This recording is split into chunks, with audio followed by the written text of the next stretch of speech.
Selamat pagi, selamat siang, selamat sore, dan selamat malam, tergantung kapan Anda menonton acara ini.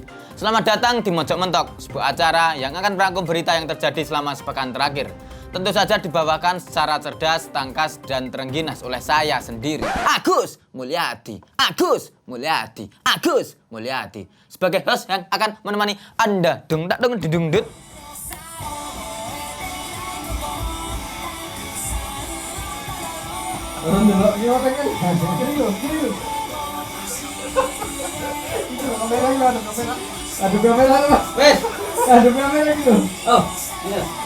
Pemilik Twitter Elon Musk secara resmi mengganti logo Twitter dari burung biru menjadi simbol huruf X. Tak hanya mengganti logonya, Elon Musk juga mengganti nama perusahaannya dari Twitter menjadi X Corp. Elon mengatakan perubahan identitas baru Twitter ini sebagai bentuk rebranding dan penanda perubahan Twitter. Elon juga mengatakan bahwa Twitter di masa depan ingin ia ubah bukan sekedar menjadi platform media sosial. Lebih dari itu, ia ingin agar Twitter yang sekarang sudah berganti nama menjadi X bakal menjadi super platform selayaknya WeChat yang juga bisa menjadi layanan pembayaran dan perbankan. Warga Twitter pun menyambut pergantian logo itu dengan reaksi yang beragam. Banyak dari mereka yang tidak menyukai perubahan logo Twitter dari burung biru menjadi X. Menurut mereka, logo burung biru adalah logo yang jauh lebih baik ketimbang huruf X yang sekarang menjadi logo baru Twitter. Tak mengherankan jika banyak netizen yang tidak menyukai logo baru Twitter yang berupa simbol huruf X ini ya. Sebab logo itu memang terkesan tidak punya keramahan. Yang ada justru rasa kelam, gelap, dan sendu. Ya kecuali kalau huruf X-nya dikasih simbol padi dan kapas ya. Mungkin bisa agak maklum sebab ada nuansa kemakmurannya ya. Selain itu, huruf X selama ini juga sering dipakai sebagai representasi hal-hal yang bersifat porno ya. Sehingga misi Elon Musk untuk mengurangi konten-konten cabul di Twitter justru menjadi tidak relevan.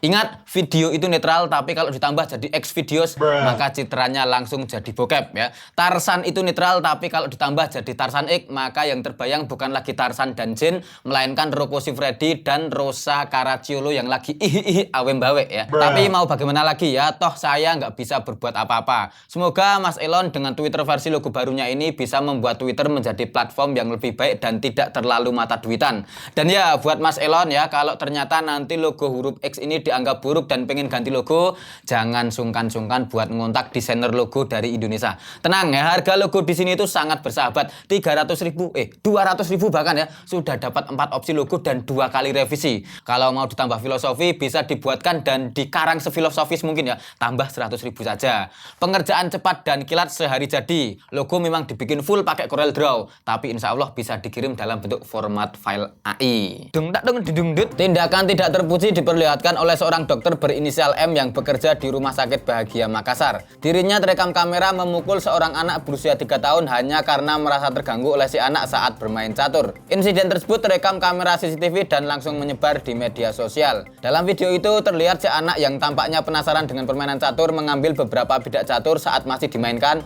dan membuat beberapa bidak lainnya berjatuhan ke lantai. Dokter berinisial M itu kemudian memukul si anak dan memarahinya, bahkan walau orang tuanya sudah meminta maaf. Orang tua si anak yang kebetulan juga pemilik warung kopi melakukan tindakan pemukulan dokter tersebut ke Unit Perlindungan Perempuan dan Anak PPA Polrestabes Makassar. Imbas dari insiden tersebut, Dr. M pun akhirnya dipecat dari rumah sakit tempatnya bekerja. Dr. M yang tadinya menjabat sebagai Wakil Direktur RS Bahagia Bagian Pelayanan Medis ini dipecat berdasarkan hasil rapat manajemen rumah sakit. Dokter memang profesi yang mengharuskan penyandangnya untuk punya rasa tega. Namun tentu saja bukan tega menggambar anak kecil ya. Masa cuma gara-gara main catur keganggu sampai tega menganiaya bocah berusia 3 tahun. Kalau dilihat dari video yang memperlihatkan betapa emosinya sang dokter saat memukul anak kecil saat bidak caturnya diganggu itu, saya menduga ya, dokter itu sudah main 4 kali dan kalah terus. Nah, giliran di permainan kelima ia berpotensi untuk menang. Namun kemenangan itu buyar sebab bidak-bidak caturnya berantakan karena diambil oleh si anak kecil ya. Emosi bercampur rasa malu yang sudah ditahan sejak game pertama akhirnya meluap. Kemenangan yang sudah di depan mata menghilang. Darahnya mendidih. Anak kecil yang tak sadar dengan kenakalannya itu pun jadi sasaran. Tangan melayang ke wajah si anak. Pada akhirnya, seperti pepatah, menepuk air di dulang terpercik muka sendiri, pukulan tangan itu bukan hanya mengenai si anak, tapi juga mengenai wajahnya sendiri. Bukan hanya kemenangan caturnya yang hilang, namun juga pekerjaannya ikut hilang. Ini menjadi pelajaran penting bagi kita semua, agar siapa saja yang tidak mampu mengontrol emosinya, jangan suka main catur. Mending renang atau polo air saja ya. Nah gimana? Baru keganggu saat main catur saja ya, sudah berani nampol anak kecil. Gimana kalau orang ini nyobain permainan 3 langkah mati di pasar malam dan nggak menang-menang. Itu bisa-bisa ya satu pasar malam dari petugas genset, kemudian sama pemain tong setan, sampai operator biang lala bisa kena gampar semua itu Pak ya. Manchester United resmi memboyong penyerang muda asal Denmark Rasmus Hojlund dari klub Italia Atalanta.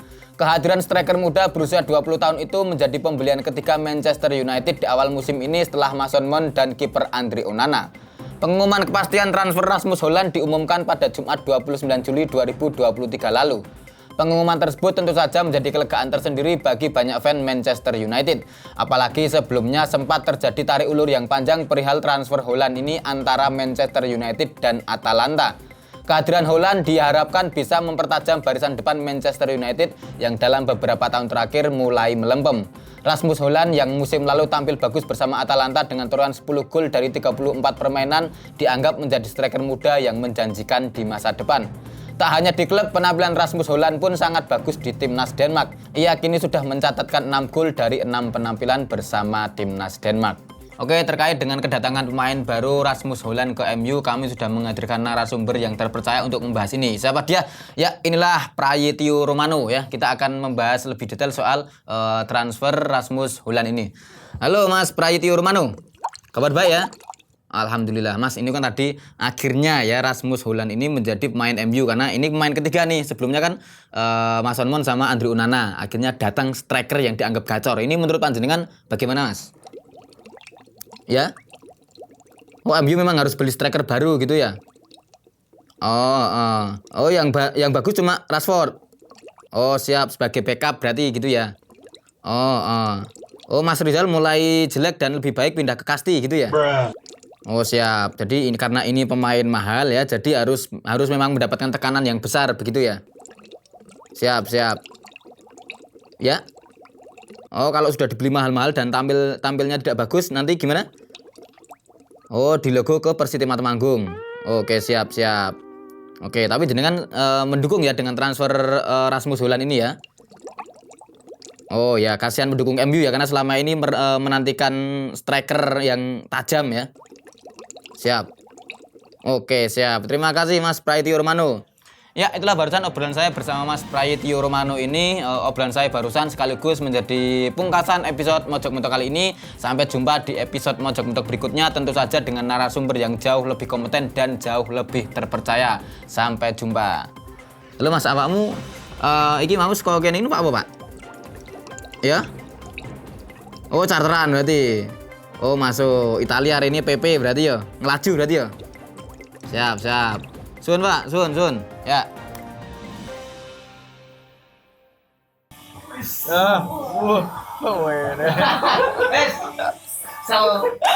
Jangan tangan itu banget. Jadi itu bagaimana? Yo, saiki bersih. Dan coba pegel mo. Wah, kene. Aduh, buat foto golek duit.